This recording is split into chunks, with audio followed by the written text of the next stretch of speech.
Hi, I'm Steve Lichtenstein. I'm an actor, producer, writer, and I was just interviewed by Keith Andrew of the Keith Andrew Network, which was my privilege and an honor to help prove that people who have disabilities, have dreams, can achieve those dreams if they just keep going. Hey, I'm Jason Stuart. I'm an actor and a comedian. I was just interviewed by Keith Andrew, and he has told me to tell you that he's a great guy and that he made a very big mistake by working at Walmart. But other than that, we just love him very much. And you can find me at jasonstewart.com. For people who want to know what is the Keith Andrew Network, the whole point of my talk show is to show people that even with having a learning disability, I can still amount to something. At the same time, I'm able to turn myself into an example for people out there dealing with any types of learning disabilities and disabilities to never give up and prove people wrong. Prove to them that labels do not dictate who you are and who you're going to be. So prove them and them out to something. We have a double episode today with my friends Steven and Jason. And Jason, the first question I want to ask you is what attracted you to begin your career? Oh, gosh. I started when I was 8 or 9 years old, and I think I wanted to be funny. I realized that I was funny, and I enjoyed being in front of an audience, and I didn't really know what I was doing. And I think I used to watch I Love Lucy, and I wanted to be famous like she was. And I used to love the show. It was on 2 times a day. It was on at 6 and 6:30. And my brother and I would sit there and watch the show. We'd have it on a stool in the breakfast room while we'd eat dinner. And I remember we'd have to give us 30 seconds to guess which episode it was because we'd watched it so many times. And there was one particular episode where Lucy was pregnant and how she moved around. And I had been doing a play called Santa Claus for President. And I pretended that in the part that I was Lucille Ball pregnant the whole time. And I got all these lives. Not lives. My God, so many things going on in this head. All these laughs in the audience. And the guy who directed the play came over to me, who ran the rec center that we did the play at. He said to me, "You want to do this, don't you?" And I said, "Yes." And then I had a lot of lives in this career. Well, absolutely. Now, Stephen, your turn. The question I want to ask is, how do you handle conflict while you're being an actor? How do I handle what? I'm sorry. Oh, conflict. Conflict. Oh. That's a hard one, right? It happens all the time. Yeah, no, exactly. Well, yeah, no, I mean, that's what acting is, right? You look for the conflict in anything you do, as part of as far as the business goes. As far as any conflict, you just show up and you try to be a professional, do things you're supposed to do, and it should mitigate any of the conflict behind the scenes, hopefully. No, I agree. Even in working in retail, there's sometimes you have to work with people like, I can't stand this person. I'd rather strangle them. But at the end of the day, you have to say, what? We have to work together. You don't have to like each other, but the job has to be done. Well, you do. You have to work with people all the times, don't you, Steve? That you don't like, or not even that you don't like. It's even people that you can't even communicate with because they don't speak the same language. Acting wise, somebody will say to you, "Hey, we need more energy here." What does that mean? It's yeah, you can't play energy, right? You have to go through your actor brain and you have to go, okay, more energy. What he means is he wants us to be more important. So you have to play something in the scene that's where the stakes are higher, where it's more like life or death. And there's a lot of directors and producers and showrunners that just don't really know how to speak to actors because they don't have the vocabulary. They came up from either sitcoms for being a comedian or came up for being a playwright, or and they're people that sit alone in the dark and type these wonderful stories that we get to do. So we just have to figure out how to. We're sort of, don't you sort of think we're sort of like decipherers, Yeah, I mean, it's also you're a collaborator when you're on a set. Mm-hmm. So if you really take the view that, instead of like, oh God, I'm a whatever, if you look, how can I help? What can I do to add something to the production, right? I mean, that kind of helps. Service. Right. Or what can I see in a person's eyes that I can like be attracted to or something that maybe I'm not in a certain situation. There's all those kinds of ways of working together. But you're absolutely right. I mean, that's the business. I mean, we're in. It took me till after 100 film and TV show jobs to say, hey, I need a minute here. It took me that long to be able to say that. I was doing a film called Hank. It was a beautiful little film. And I was, there was a scene in the kitchen that really shows who this character was. And they said, okay, you're going to do this, and then we're going to, okay, let's shoot. Let's do it with the camera. I said, can you give me 5 minutes? I said, give me 5 minutes to just figure out what I'm going to do here and memorize it so I can know what I'm doing with all the business. And I tell you, and I did it, and they went, oh my God. It was like I had just introduced to them chocolate for the first time. Something.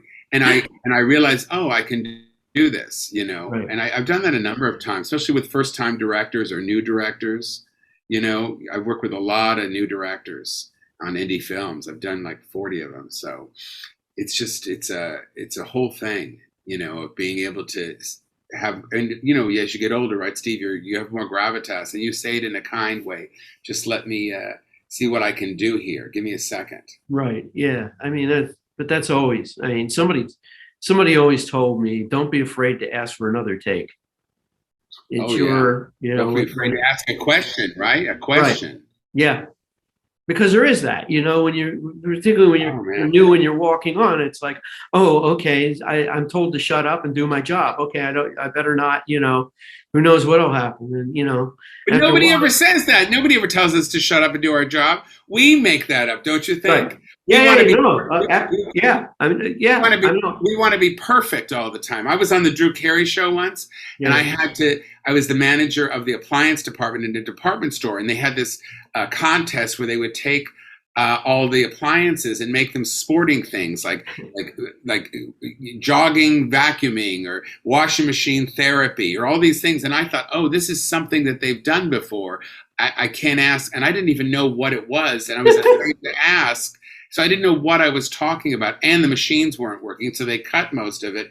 But it was just so I was afraid to ask something I didn't know, which is okay, No, absolutely.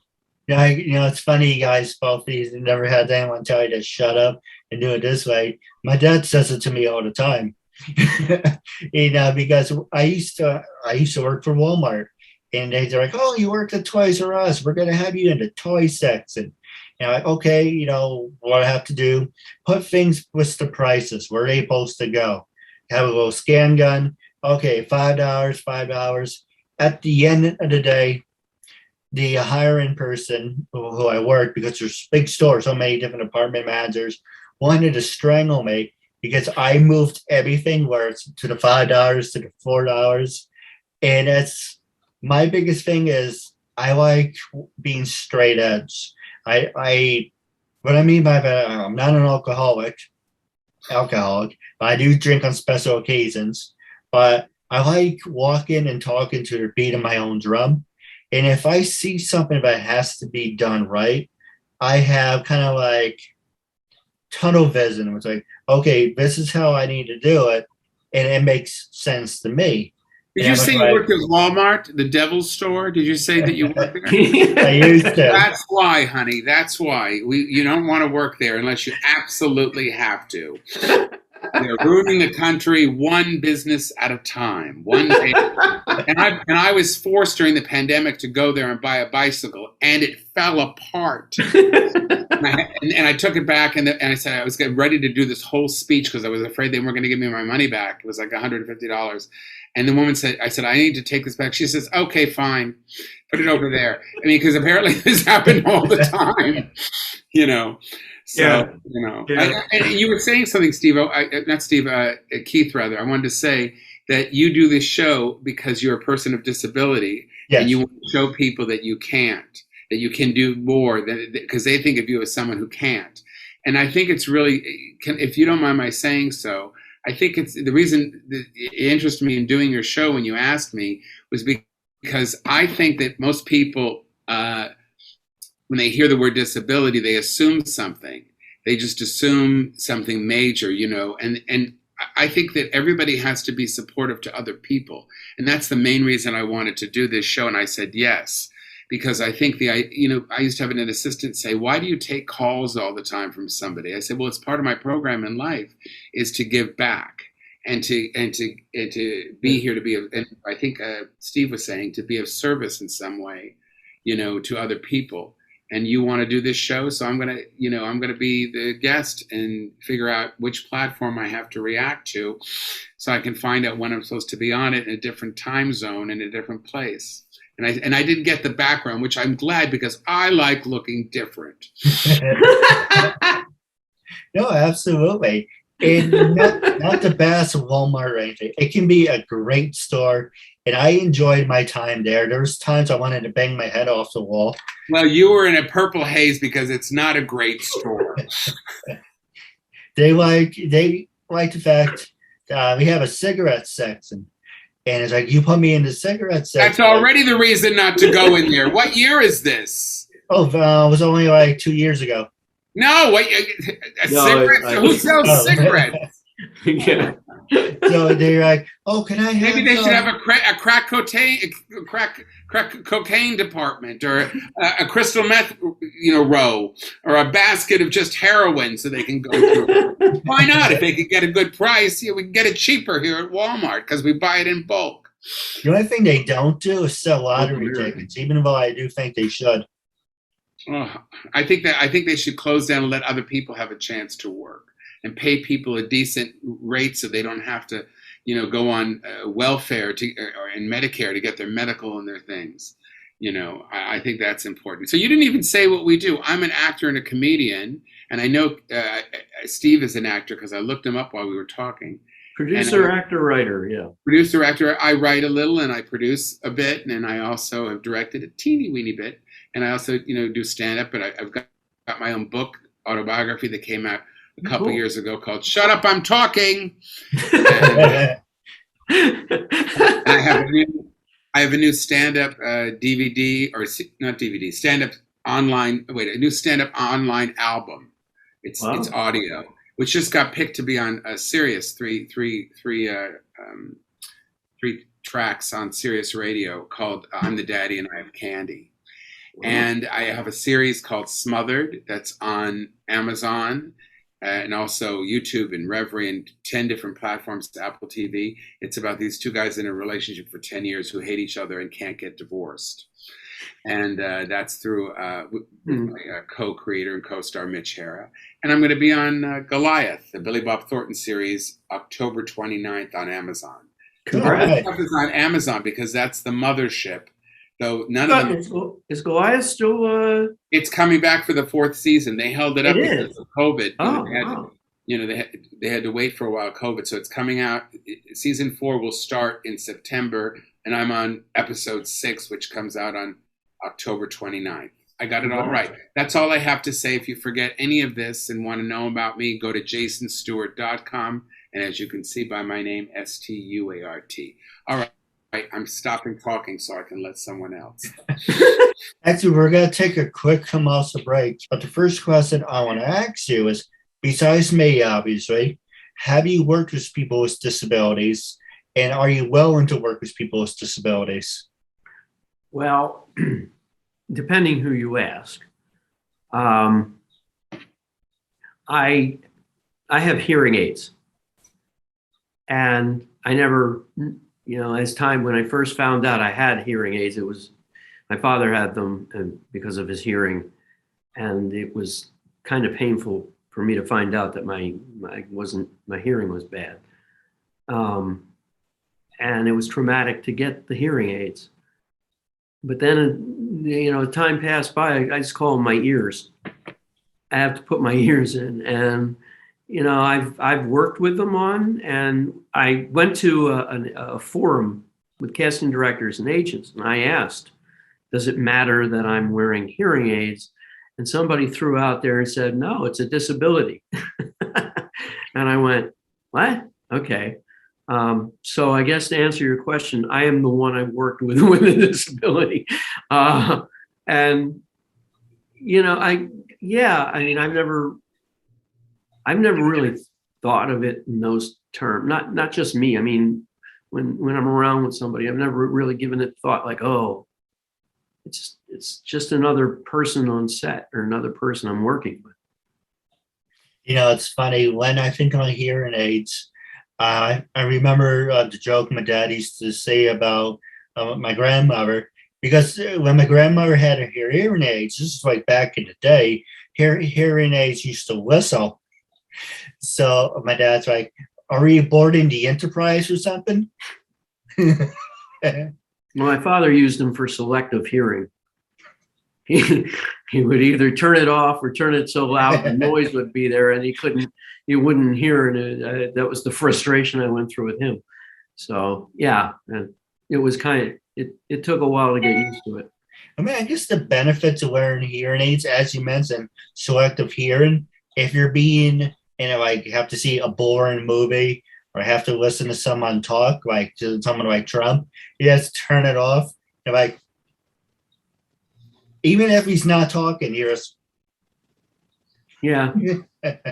Yeah. Well, I don't know if that still drowned him out, but that's the point. But not to talk about politics if you guys don't want to. But Jason, I'd love to talk about it. I think it's a part of our lives. Yeah, it is. I don't really, that's fine. I don't think you can not talk about it. It affects everything we do. Yeah. Well, we can definitely talk about that in 1 second, but I want to ask you the same question we were just talking about. Besides me, obviously, have you worked with people with disabilities, and are you willing to work with people with disabilities? Well, some of my dearest friends are people with disabilities. Jerry Jewell is an old friend of mine from Facts of Life, and oh God, what's the other series that she was on even longer?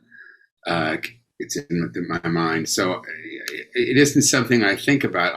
In my series, Smothered, our decision was to have people in the series that are different in all aspects. So we had a 7-foot trans woman, we had a little person, we have a very large black man, we have an older woman who's in her 70s, we have a gay man who's Jewish, we have an Asian woman who's middle-aged. So we have everything in our show, but we never talk about it. And that's the idea in terms of integrating people. I mean, one of my friends, I don't know if he'll mind if I'm saying this, I won't say his name, he has a stutter, but when he acts, he doesn't have a stutter at all, but he has a stutter. And I'm going to include him in the series. So I like the idea of the whole world being different walks of life. And just the fact that I'm a gay Jewish man, it's a show about 2 gay Jewish men that are way over 50. There is no show played by gay men. There is no show like that on TV. Right. And we've tried it. It's 7 5-minute episodes. That's you can go to smotheredtv.com to watch it. It's absolutely hysterically funny, and we've gotten over 100 great reviews on Amazon, all 5 stars, which is sort of shocking, but wonderful. But a lot of we've been trying to pitch it as a half-hour series, and a lot of people have talked about the age. Oh, you need younger people. It's about, younger people. You never see a younger person show and you go, got to have some older people in here because, and we're the ones that have the money. The younger people don't have any money. You're all living in your parents' basement working at Walmart. I mean, hoping for something to happen because most of us, or the generation before me, messed up everything by wanting so much, so much money. And not willing to share it with everybody. And that's what everything's about right now, is the idea that we live in a society where the capitalism, where one person is making $20 million on the same set as somebody's making $1,000 a day. And it's just not a fair society. And what happens is it becomes a have and have not. And I quote Truman Capote in Cold Blood when he said, Harry and I are exactly alike. He says that I came in the front door and he came in the back. And then people always thought this was a sexual reference. What it really was, it was a money reference. Yeah. Is that people don't have the same opportunities. And when you grow up in institutional poverty, you don't have the opportunity. If your ancestors built the White House because they were slaves, you don't have the same opportunity as somebody whose family was able to just move into the White House because they were white. I mean, isn't it interesting that it's even called the White House? You know. No, you're absolutely right. Stephen, do you want to give your 2 cents?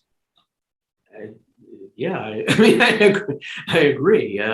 Back in the only thing I'll throw in is that back in the day, back in the 90s, and when I lived in California, I was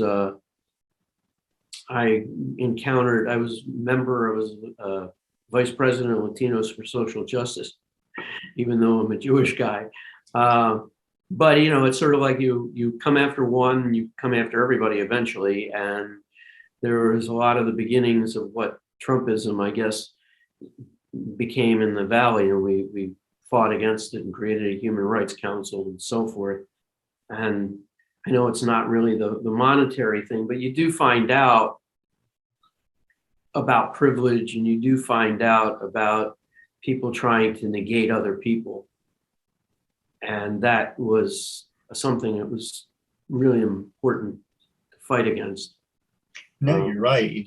I just saw a documentary on Amazon called Angry White and America, and this British black man who I believe his people were from Africa originally, before his people moved to England. And what's really interesting is white is not a race. Mm-hmm. White is either European, English, Scottish, French. It's not a thing. And the idea that somebody thinks that it is odd. Now, the only thing that I'd have, and I don't know if you agree with me, Steve, Jewish is a religion, but it's also a thing. It's also a culture. But it is, and everybody also talks about it as a race. Some people talk about it as a race, which is an interesting distinction too, because Jews come in all races. Do you consider yourself white? I consider myself Caucasian. I don't know that just because it's a box that's filled out, basically. Right. I mean, I feel the same way as a Jew. I don't consider myself as a white person because I'm not a Christian, Protestant, Catholic person. So to me, that was a big differentiation. Growing up, my father was a Holocaust survivor. My mother was very poor from Brooklyn. He didn't live in the camps, but he ran from basement to farm to attic, lived like that for years and years and years with his family. So I come from people who were displaced and were treated differently simply because who they are. And then being a gay man in my own family, it certainly changed everything even more. And I just come to realize in COVID, I don't know what you did, just trying to work on myself. And I come to realize that in therapy, I went back to therapy again and saying, hey, what is it that I'm holding on to? And I think what I was holding on to is at a very young age, I learned to think that that all people did not like me until I proved that they could. And I didn't feel heard. So, which is really weird. So thinking that and then I said to my mom, who lives next door to me in my apartment complex here, and she's 84. I said, Mom, what was it like in the 70s having a gay kid? She said it was horrible. I said, be honest, don't hold back. And a Jewish woman's not going to hold back most of it. She says it was embarrassing. It was humiliating. We didn't know what to do. We'd never had a gay person in our family. Mm-hmm. And I think, okay, so that's where I started. And that's my first thought a lot of times when I meet people is they're not going to like me. And it's more habit than it is intellectual thought. It's an emotional street that I've driven on. So I think all of my success or any of my success comes with me living with one hand tied behind my back. I think even as a Jew, not even as a gay Jew, but as a Jew, I don't know about you, but there was always, from the time I grew up, this difference of being told I was raised in an Orthodox house. Oh, you were? Yeah. Oh, wow. My sister's Orthodox, born again. We didn't grow up that way. No, that completely tore our family apart. That's intense. And I guess I fought against it, but there was always, because my parents are always, and I tell my kid this, it's like, you need to know who you are. You know, you're not like everybody else being Jewish, because someday somebody's going to remind you that you're not. My father used to say that. He'd say, one day they're going to tell you that you're a dirty Jew, and that's going to be it. So the only people you can trust are the Jews. And then I see everybody acting crazy and screaming and yelling and all the things my family go, and I go, these are the people that I'm going to trust? So it didn't make any sense. He says, yes, we're the chosen people. Well, who chose you? Right? For what? Each other chose you. It wasn't me. And I'm thinking there's a lot of people that wouldn't choose you. Have you listened to yourself? So I realized that at a very young age that I was going to judge every single person individually. I don't know. I think I was 5 or 6. I know that sounds weird, but I remember thinking that I got this piece of epiphany at such a young age. But I realized you just couldn't. You couldn't trust everybody. It had to be a case by case basis, and where you come from, who you are. These are things that are learned. They're not part of who you are until you decide they're part of who you are. These are choices that you take on. Yeah, absolutely. I don't mean to interrupt, but we have over to women right now. I do have a couple questions for you guys off the air. But wrapping up our interview segment, it was a real honor and privilege having you both of you back on the show. Looking forward to part 2, part 3 down the road. There's so many great things coming for the Keith Andrew Network, but wrapping up our interview was a real honor and privilege, and I'm looking forward to part 2. I just want to say thank you for your time. Thank you so much. And if people want to find you, Steve, where can they find you? It's great to meet you too, Jason. They can find me everywhere. I'm everywhere on every platform. But my website is www.stevelichtenstein.com. Literally, you can find me on Facebook. My film that I wrote and produced, and then the lead and story, the whole thing, short film called Aaron with 2 A's. It's in editing at the moment, and that also is on the platform. We'll have to look for that. And me, just go to jasonstuart.com, STUART. Everything is there, social media, appearances, films coming up and everything. And thank you so much, Keith, for having me on the show. No, absolutely. Everything, your Instagrams will be on the bottom of the screen, so they will be in touch. But like I said, I have a couple questions for you off the air, but wrapping up, it was a real honor and privilege, so I say thank you for your time.